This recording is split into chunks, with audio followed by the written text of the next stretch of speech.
रवीश कुमार ने लिया रफीक कामदार का नाम और हिंदुस्तानी खबर के हवाले से बताई बुजुर्ग के जुल्म की कहानी।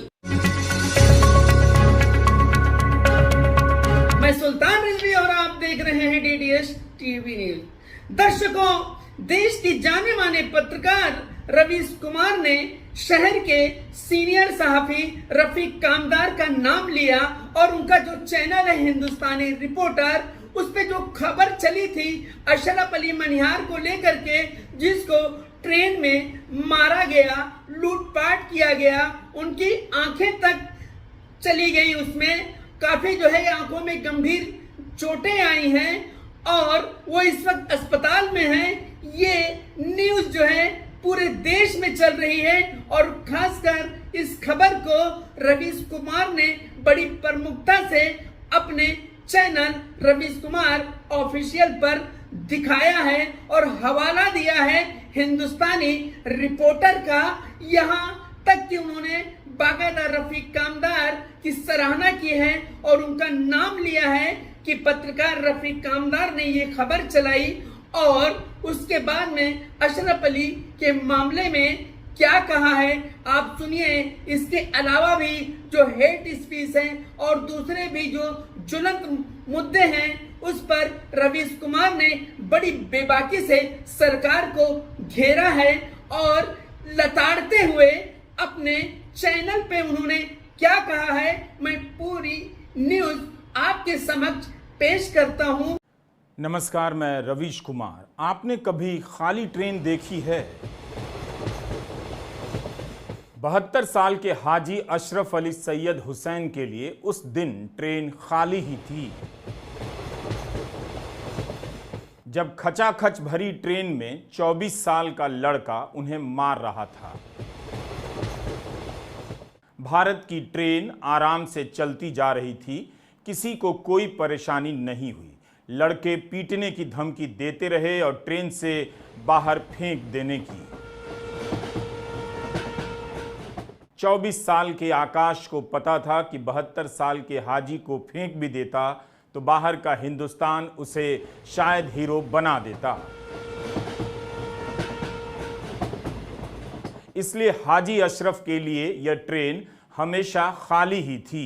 लोग थे मगर उनके लिए नहीं थे, लोग थे उनके खून के प्यासे थे।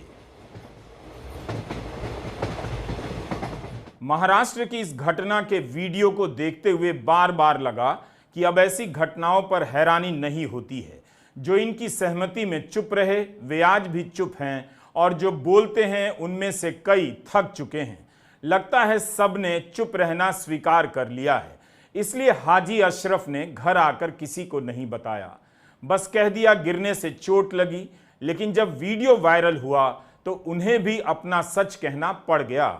सब कुछ वीडियो के वायरल हो जाने पर निर्भर है। वीडियो ही अन्याय करता है और वीडियो ही न्याय करता है।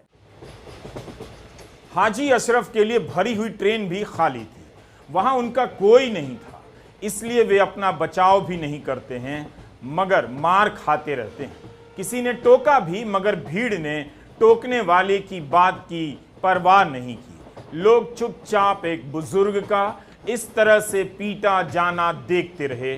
ठीक इसी तरह रेलवे पुलिस के सिपाही चेतन सिंह के लिए भरी हुई ट्रेन खाली ही थी।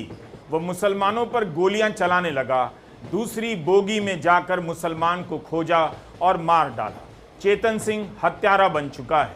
इस मामले में आरोप पत्र दायर है, फैसले का इंतजार है। पालघर के पास ही तो चेतन सिंह ने जयपुर मुंबई एक्सप्रेस में सवार असगर अब्बास अली शेख, कादर भानपुर वाला और सरदार मोहम्मद हुसैन को मार दिया। अब इन तीनों के नाम कोई नहीं लेता, खबरों में ये 3 मुसलमान लिखे जाते हैं। वैसे चेतन सिंह ने टीकाराम मीणा को भी गोली मार दी और उनकी हत्या कर दी। जुलाई 2023 की इस घटना के ठीक 1 साल बाद यह घटना होती है जिसमें आकाश आहवाड, नितेश अहिरे, जयेश मोहिते को पुलिस गिरफ्तार करती है मगर उन्हें जमानत मिल जाती है क्योंकि धाराएं कमजोर लगा दी जाती हैं। उम्मीद है आप इस वीडियो को अंत तक देखेंगे और कुछ सोचेंगे, करेंगे। हाजी अशरफ मामले में गिरफ्तार लड़कों को एक दिन के भीतर ही जमानत मिल गई। सांप्रदायिक हिंसा का स्पष्ट सबूत होने के बाद भी पुलिस ने गैर जमानती धाराएं नहीं लगाईं। सुप्रीम कोर्ट के आदेश के अनुसार महाराष्ट्र सरकार ने 2022 में एक सरकारी रेजोल्यूशन जारी किया। पुलिस को सांप्रदायिक द्वेष, अपमान और धार्मिक भावनाओं को ठेस पहुंचाने से संबंधित धाराएं लगानी चाहिए थी, लेकिन पुलिस ने इस घटना में सांप्रदायिक पहलू को पूरी तरह नजरअंदाज किया, जबकि वीडियो में साफ देखा और सुना जा सकता है कि हिंसा धर्म के आधार पर की जा रही थी। एक खाली कागज पर कुछ लिखवाकर हाजी अशरफ से हस्ताक्षर करवाया गया। तब तक अशरफ की आंख काली पड़ चुकी थी और वह दर्द में थे, चक्कर सा आया। इस मुद्दे को लेकर स्थानीय एनसीपी शरद पवार गुट के विधायक जितेंद्र आहवाड ने नाराजगी जताई और पुलिस से हेट क्राइम के तहत मामले की जांच करने की मांग की। रविवार को पुलिस ने पीड़ित का दोबारा बयान लिया है और अब वो इसे बतौर अतिरिक्त इंफॉर्मेशन अपनी जांच में शामिल कर अदालत को जानकारी देगी। अब इन्होंने कहा कि आपने ध्यान नहीं दिया। एप्थॉल्मिक सर्जन ने उनका आँख तलाशी ही नहीं है, चेक ही नहीं हुआ है, वो चेक ही नहीं हुआ है जी। तो अगर उसकी आँख चेक नहीं हुई तो आपने कलम कैसे लगाया? एप्थॉल्मिक सर्जन का जब तक रिपोर्ट नहीं आता है तब तक क्या मतलब है? तो मार म्हणजे त्याला ब्लेड मारलं, 4 दिन के बाद ओवर ब्लीडिंग और सेप्टिक से वो मर गया तो क्या? तो ये इतने हल्के में गुनाह लेना, आप गुनहगारों को बचाने का काम कर रहे हैं और उससे ना कानून की और धज्जियां उड़ेगी, गुनहगार और मजबूत होते जाएंगे। हमने आपको अभी तक नहीं बताया कि 24-25 साल के आकाश आहवाड, नितेश अहिरे और जयेश मोहिते ने 72 साल के हाजी अशरफ के साथ क्या क्या किया। उनके कपड़े फाड़ डाले, खूब मारा और जान से मारने की धमकी दी, लात घूसे मारे और गंदी गंदी गालियां।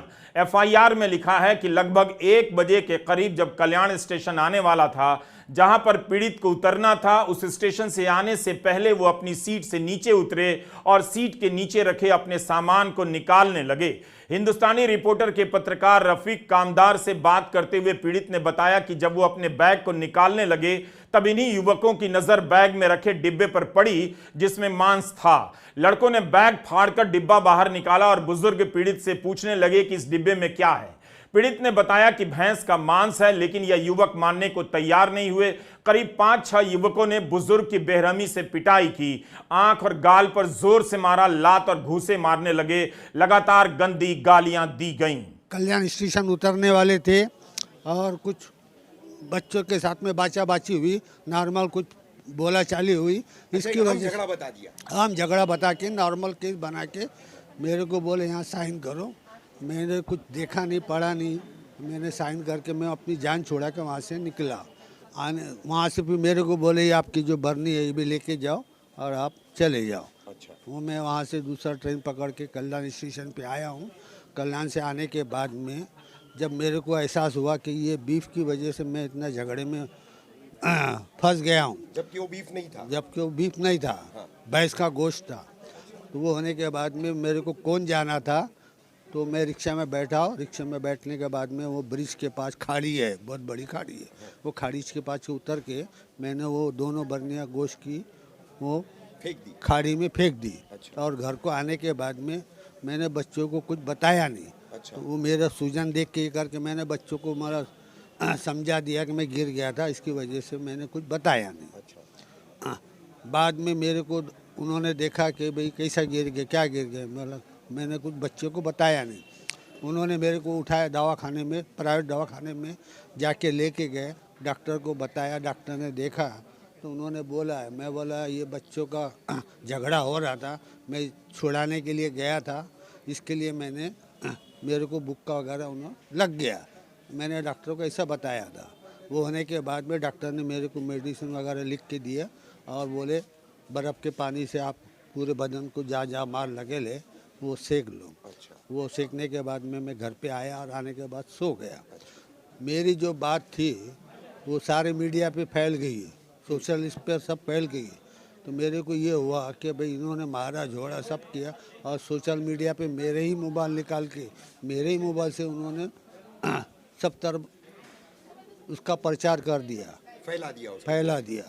हाजी अशरफ की तरफ से सोचिए, उन्हें आज के दौर में यह भरोसा किसी पर नहीं हुआ कि कोई उन्हें बचा सकता है, न्याय दिला सकता है। उन्हें ट्रेन में भी किसी ने नहीं बचाया और घर लौटकर भी उन्होंने किसी को नहीं बताया। वीडियो में जो लड़का 72 साल के हाजी को मार रहा है, वह उनसे कह रहा है कि हमारा श्रावण चल रहा है, तुम गो मांस ले जा रहे हो। महाराष्ट्र में श्रावण उत्तर भारत से 15 दिन बाद शुरू होता है। 2 सितंबर को आखिरी सोमवार है, जबकि उत्तर भारत में श्रावण कब का खत्म हो चुका है। आश्विन का महीना चल रहा है। इतना अंतर है कैलेंडर में, मौसम में और भारत के अलग अलग इलाके में, और उसी इलाके में खान पान में और त्योहारों और व्रतों में। राहुल गांधी लालू प्रसाद यादव के घर चले गए, वहां उन्होंने उनसे मटन बनाना सीखा। प्रधानमंत्री मोदी ने सावन से जोड़ दिया। लोकसभा का चुनाव आया, हेलीकॉप्टर में तेजस्वी यादव, मुकेश सहनी ने मछली खाने का वीडियो शेयर किया। प्रधानमंत्री ने इस बार नवरात्रा से जोड़ दिया। मांसाहार को व्रत त्योहार से जोड़ने की राजनीति जमीन पर किस तरह का असर करती है, आकाश, नीतीश, जितेश को किस तरह का अधिकार दे देती है। तीनों 72 साल के बुजुर्ग को मारने लगते हैं, गालियां देते हैं। जिस तरह से मारा गया है, हाजी अशरफ की मौत भी हो सकती थी। आप प्रधानमंत्री का यह बयान सुनिए, फिर सोचिए कि इन्हें सुनते हुए किसका हौसला बढ़ता होगा। इन्हें लोगों की भावनाओं से खिलवाड़ करने में मजा आता है। ये लोग सावन में एक सजायाफ्ता, जो सजा कोर्ट ने जिसको सजा की है, जो जमानत पर है, ऐसे एक मुजरिम के घर जाके सावन के महीने में मटन बनाने का मौज ले रहे हैं। इतना ही नहीं, उसका वीडियो बना करके देश के लोगों को चिढ़ाने का काम करते हैं। कानून किसी को भी कुछ भी खाने से नहीं रोकता है और न ही मोदी रोकता है। सभी को स्वतंत्रता है कि जब मन करे वेज खाए या नॉन वेज खाए, लेकिन इन लोगों की मंशा दूसरी होती है। जब सब मुगल यहां आक्रमण करते थे ना, तो उनको सत्ता, राजा को पराजित करने से संतोष नहीं होता था।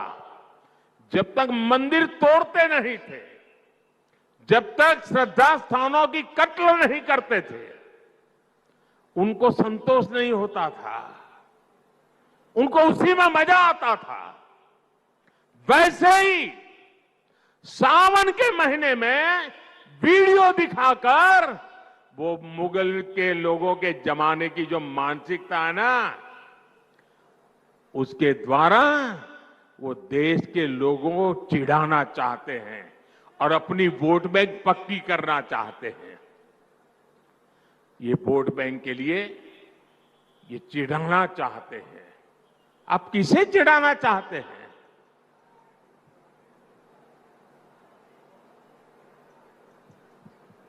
नवरात्र के दिनों में अपना नॉनवेज खाना, आप किस मंशा से वीडियो दिखा दिखा करके लोगों की भावनाओं को चोट पहुंचा करके किसको खुश करने का खेल कर रहे हो? 24 साल के लड़के किसी की हत्या कर देते हैं गौ रक्षा के नाम पर। इससे किसी की आस्था आहत नहीं होती कि लड़के हत्यारे बन रहे हैं? किसी की भी आस्था आहत क्यों नहीं होती कि आस्था की यह राजनीति उनके लड़के को हत्यारा बना रही है? जो लोग इन मामलों में जेल गए हैं और मुकदमा झेल रहे हैं, उनके परिवारों को प्रधानमंत्री का यह बयान सुनाना चाहिए और उनकी प्रतिक्रिया जाननी चाहिए।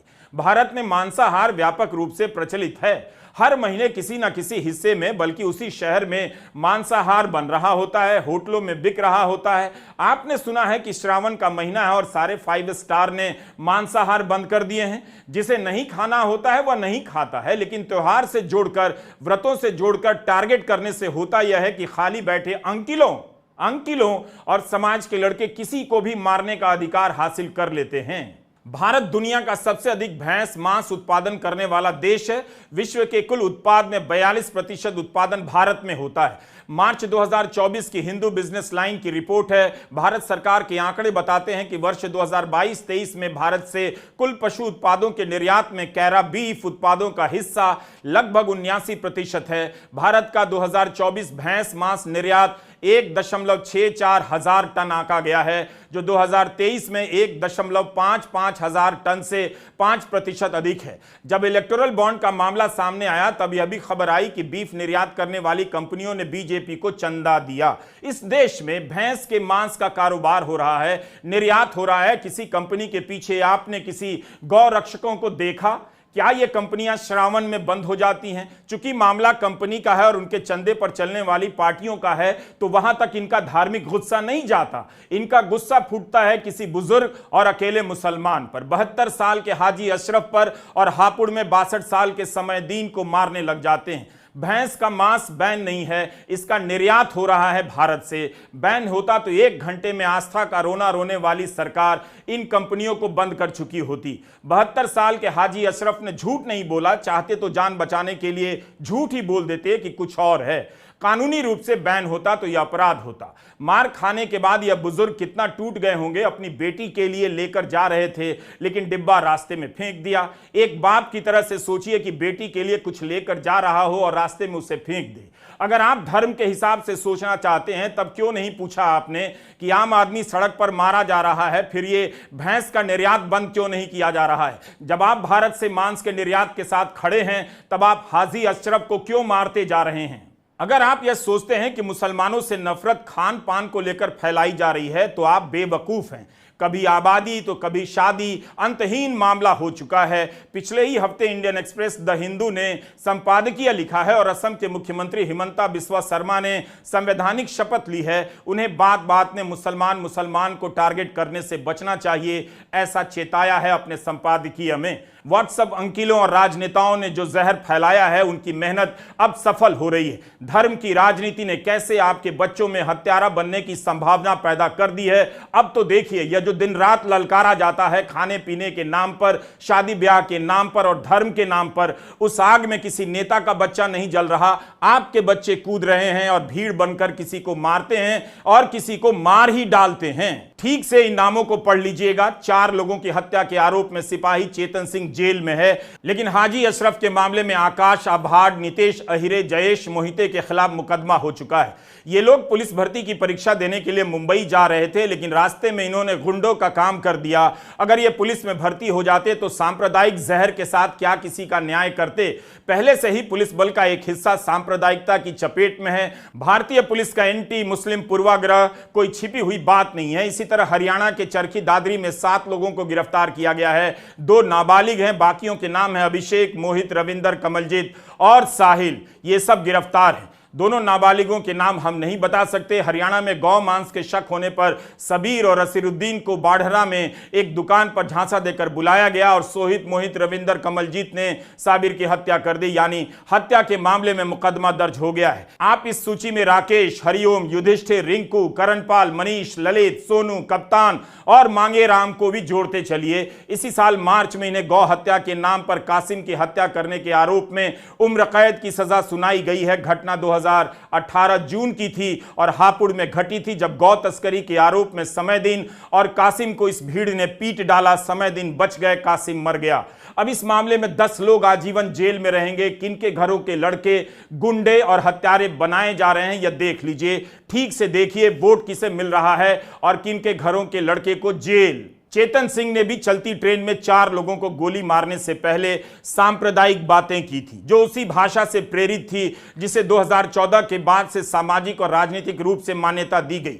महाराष्ट्र से लेकर हरियाणा तक के ये लड़के भी उसी भाषा के शिकार हैं। सारी तैयारी भाषा में होती है, हिंसा की फफूंद वहीं पनपती है। जो आप भाषणों में सुनते हैं, जो आप व्हाट्सएप से लेकर गोदी मीडिया में पढ़ते हैं, उसी का नतीजा इन लड़कों के एक्शन में देख रहे हैं। पिछले 10 सालों में न जाने ऐसे कितने लड़कों को तैयार कर दिया गया जो हिंसा करने के आत्मविश्वास से लैस चारों तरफ मौजूद हैं, कभी भी कहीं से निकल आ सकते हैं। ये अपने आप ट्रिगर हो जाते हैं। इन सभी की उम्र 20 से 30 के बीच होती है, यानी पिछले 10 सालों के बढ़ते हुए सांप्रदायिक माहौल में ये बड़े हुए हैं। इसका मतलब किशोरावस्था से ही इन्हें मुसलमानों से नफरत करने की भरपूर ट्रेनिंग दी जा रही है। दूसरी तरफ इनकी हरकतों से मुसलमानों के भीतर कितनी बेबसी भरती जा रही है। वे अपराध करें या ना करें, उनकी पहचान के आधार पर अपराध का फैसला पहले कर दिया जाता है। अदालत से पहले बुलडोजर से घर गिरा दिया जाता है, चलती ट्रेन में गोली से मार दिया जाता है। इन 10 सालों में हिंदू उग्रता और मुस्लिम बेबसी पर ना जाने कितनी किताबें आ गई, मगर राजनीति है कि सुधरने का नाम नहीं लेती। और अंकिल हैं वो तो और भी सुधरने का नाम नहीं लेते। गौ मांस को लेकर राजनीति अलग चीज है। इसके नाम पर किसी को पीट देना, किसी को जान से मार देना आसान हो गया है। नेता ऐसे मौके पर भावुक बयान देकर घर चले जाते हैं और आपका लड़का जेल या तो पकड़ा जाता है या जीवन भर अपने अपराध से भागता रहता है। यह पूरा प्रोजेक्ट बहुसंख्यक समाज के बेरोजगार लड़कों को हत्यारा बनाने का है। 1 फरवरी 2024 की यह खबर है, अमर उजाला ने छापी है। बजरंग दल के जिला प्रमुख मोनू विश्नोई ने थानाध्यक्ष का तबादला कराने के लिए कथित रूप से गौ हत्या करवा दी। उसके बाद लोगों को भड़काकर थाने पर प्रदर्शन कराया। पुलिस ने सुमित, राजीव चौधरी, रंजन चौधरी और शाहबुद्दीन को गिरफ्तार किया। सितंबर 2022 में पीलीभीत में यूपी पुलिस ने राजपाल और आलोक कुमार को गिरफ्तार किया, जो गौ रक्षक बनकर नौकरी दिलाने के नाम पर ठगी कर रहे थे। मीडिया इन मामलों को कैसे रिपोर्ट करता है वह भी देखना चाहिए। गौ मांस है या नहीं, इसको बहुत तरजीह दी जाती है, जैसे कि अगर यह मांस हो साबित हो जाए तो भीड़ की हिंसा जायज ठहराई जा सकती है। सवाल है कि पुलिस है, कानून है, इससे पहले भीड़ अपना काम क्यों करती है? उसे कौन पाल रहा है, कौन बढ़ावा दे रहा है? हाजी अशरफ के वीडियो में मारने वाला लड़का बजरंग दल को बुलाकर उसे जान से मारने की धमकी देता है। वह पुलिस बुलाने की बात नहीं करता है, किसी को अकेले दबोच कर ये लड़के मारते हैं और पुलिस तक ले जाने की हिम्मत नहीं जुटा पाते। 6 फरवरी 2023 को द हिंदू के अशोक कुमार की रिपोर्ट है कि गौ हत्या प्रतिबंध कानून के तहत नूह में जो मामले दर्ज हुए 94% मामलों में आरोप खारिज हुए हैं। इसका मतलब है फर्जी मामले दर्ज हो रहे हैं और इसके नाम पर अवैध वसूली की बात भी बढ़ती जा रही है। मध्यम वर्ग इसे धर्म के नाम पर सही ठहराता हुआ हत्या पर चुप हो जाता है। हिंदू की रिपोर्ट कहती है कि 69 मामलों में से केवल 4 में सजा सुनाई गई है। यह खबर 1 साल पहले की है, लेकिन आप देखिए किस तरह से गौ रक्षा के नाम पर फर्जीवाड़ा चल रहा है। नेताओं को पता है कि जो यह काम करेगा समाज उसे अलग नजर से देखेगा। माँ बाप शायद एतराज करें कि कानून हाथ में मत लो, पुलिस को सूचना दो और पुलिस को यह सब करने दो, लेकिन राजनीति उनका समर्थन करती है और हरियाणा में तो उन्हें स्टेट का ही हिस्सा बना दिया गया। जुलाई 2021 की खबर है इंडियन एक्सप्रेस की। गौ सेवकों और गौ रक्षकों को हरियाणा सरकार द्वारा बनाई गई special cow protection task force SCPTF में शामिल किया जाएगा। राज्य और जिला स्तर दोनों पर एक्सप्रेस ने लिखा है कि इनके काम होंगे गौ तस्करी और हत्या पर रोक लगाना, आवारा मवेशियों का पुनर्वास, गौ तस्करों के खिलाफ कानूनी कार्रवाई करना, गौशाला के लिए जमीन का बंदोबस्त करना भी इनका काम होगा। हरियाणा के चरखी दादरी में बंगाल से मजदूरी करने गए थे साबिर और असम से असीरुद्दीन। कबाड़ बिनने का काम करते थे। किसी ने उनकी माली हालत का कारण नहीं जाना होगा, मगर क्या पकाकर खा रहे हैं या झांकने चले गए, इतना मारा कि साबिर की मौत हो गई। अब ये लड़के पुलिस की हिरासत में हैं, हो सकता है छूट जाएं, लेकिन इस वक्त हत्या के आरोप में पुलिस इन्हें कभी जेल लेकर जाती है, कभी कोर्ट। दैनिक भास्कर ने अपनी रिपोर्ट में लिखा है कि सबीरुद्दीन ने भागने की कोशिश की, लेकिन उसे फिर से पकड़ लिया गया। भास्कर ने यह भी लिखा है कि सबीरुद्दीन ने मान लिया कि 2 बार मांस पकाया है और भैंस का मांस है। पुलिस ने बर्तनों में मिले मांस को फोरेंसिक लैब में भेज दिया है। 27 अगस्त को बाढ़ड़ा के DSP का बयान मीडिया में छपा है कि इन कथित गौ रक्षकों को जानकारी मिली है कि पश्चिमी बंगाल के कुछ मजदूरों ने गौ मांस पकाया। परिवार के लोगों ने इसका खंडन भी किया। उनका कहना है कि उन्होंने गाय का मांस नहीं पकाया, लेकिन साबिर मलिक को धोखे से बुलाकर मार दिया जाता है। आरोपियों ने साबिर के करीबी असम निवासी असीरुद्दीन को भी बुलाया, खूब मारा, लेकिन वो बच निकला। आरोपियों की पहचान अभिषेक उर्फ शाका, रविंद्र उर्फ कालिया, मोहित, कमलजीत व साहिल उर्फ पप्पी के रूप में की गई है। मामला हुआ था जिसमें प्रतिबंधित मांस खाने के शक में एक युवक की हत्या कर दी गई थी। इस मामले में हमने 7 एक्यूज्ड को अरेस्ट कर लिया है, जिसमें से हमने 4 को पुलिस रिमांड पर लिया हुआ है। उन पुलिस रिमांड पर उन्होंने बताया कि इसमें एक और शामिल था, उसको भी हमने कल अरेस्ट कर लिया है। मोहित, जो बिरही कला का रहने वाला है, उसको आज हमने कोर्ट में पेश किया था, जहां पर 1 दिन का पुलिस रिमांड लिया गया है उसका। जिन लड़कों ने किसी की हत्या की और अब वे हत्या का मुकदमा झेलेंगे। सजा हुई तो उम्र कैद भी, उनकी भी तो सोच लीजिए। मैं मुख्यमंत्री नायब सैनी का बयान पढ़ रहा हूं जो उन्होंने मीडिया में दिया है। कहते हैं मॉब लिंचिंग जैसी बातें ठीक नहीं हैं। गौ रक्षा के लिए विधानसभा में सख्त कानून बनाया है और इस पर कोई समझौता नहीं किया जा सकता है। गांव में गौ माता के प्रति कितनी श्रद्धा है यह अगर उनको पता चल जाएगा जो इस प्रकार के हालात कर रहे हैं तो गांव के लोग आएंगे, उन्हें कौन रोकता है। मैं कहना चाहता हूं कि ऐसी घटनाएं नहीं होनी चाहिए और ये घटनाएं दुर्भाग्यपूर्ण हैं। मैं उन लोगों से भी कहना चाहूंगा कि वे इस प्रकार के संसाधनों में संलिप्त ना हो, उनसे बचना चाहिए। मुख्यमंत्री अपने बयान का मतलब जानते होंगे। उनके इस बयान में केवल निंदा नहीं है, एक तरह से मान्यता भी है कि गांव के लोगों को कौन रोक सकता है। गांव के लोगों को राजनीति रोक सकती है, क्योंकि जिन 7 लोगों के नाम हत्या के केस में आए हैं उन्हें गांव के लोगों ने हत्या के लिए नहीं उकसाया होगा। कोई नहीं चाहता कि उसके घर का कोई लड़का मर्डर केस में फंस जाए।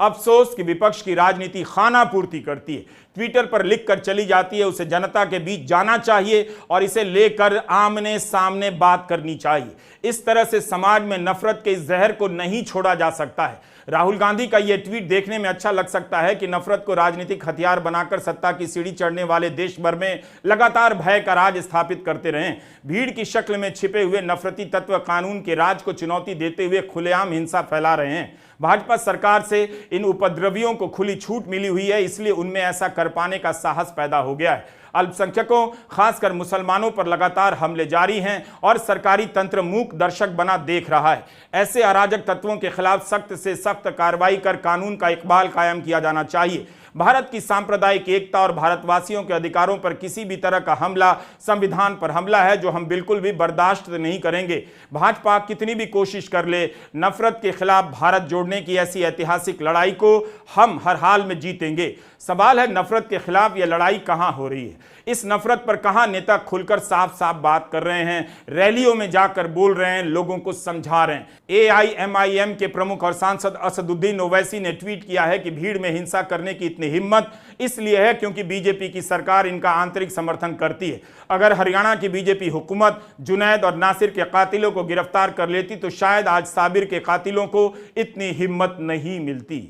क्या आप वाकई चाहते हैं कि आपका बच्चा गौरक्षक बने?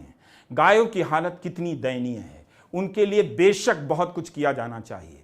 शहरों में उनके चरने की जगह पर कब्जा हो गया है। कभी सुना है आपने कि गौचर की जमीन छुड़ाई गई है, वहां पर फिर से चारागाह बना दिया गया है? भैंस के मांस का निर्यात भारत में हो रहा है। भारत से उन कंपनियों में कौन काम करता है, कौन चलाता है उन्हें, उनकी आस्था के बारे में सोचा कीजिए। किसी गरीब को घेर कर मार देने से हम किसी नतीजे पर नहीं पहुंचेंगे। नौकरी फिर भी आपके बच्चों को चाहिए। यह खबर अंग्रेजी में है मगर बता देता हूं, जॉय मजूमदार की है, इंडियन एक्सप्रेस में 2 सितंबर को छपी है। जून के महीने में कनाडा की सीमा से 5152 भारतीयों ने चोरी से अमेरिकी सीमा में घुसने की कोशिश की, पैदल घुसने की कोशिश की। एक तरफ भारत के युवा आस्था के नाम पर गुंडे और हत्यारे बन रहे हैं, दूसरी तरफ भारत के ही युवा दूसरे देश में घुसने के लिए चोरी के रास्ते जा रहे हैं। हमारी आस्था बिल्कुल आहत नहीं होती तब अमेरिका अब गंभीर हो गया है, जांच करने लगा है। अमेरिका और कनाडा की सीमा 9000 किलोमीटर है और खुली हुई है। यहीं से भारत के नौजवान चोरी से अमेरिका में घुस रहे हैं। इनकी संख्या 45 से 50% तक बढ़ गई है और आपको बताया जा रहा है कि भारत विश्वगुरु बन गया है। दरअसल आप झूठ की एक ट्रेन में बिठा दिए गए हैं जिसकी बोगी में सच किसी को दिखाई नहीं देता। खाली बोगी को भी लोग भरी हुई मानकर किसी मुसलमान की तलाश कर रहे हैं, उसका टिफिन खोज रहे हैं, उसकी दाढ़ी पकड़ रहे हैं। हिंसक और सांप्रदायिक होने का यह सफर आपको मुबारक हो। अगला शिकार कोई अफरोज होगा या अशरफ, या मत देखिए। कम से कम इतना तो देख लीजिए हत्या कौन करने वाला है, आकाश या आंसू, दोनों की सोचिए। मुसलमानों के नाम से आप वैसे भी सोचना बंद कर देते हैं। इस खाली बोगी के साथ साथ ऐसे लोगों का दिमाग भी खाली हो गया है। नमस्कार, मैं रवीश कुमार।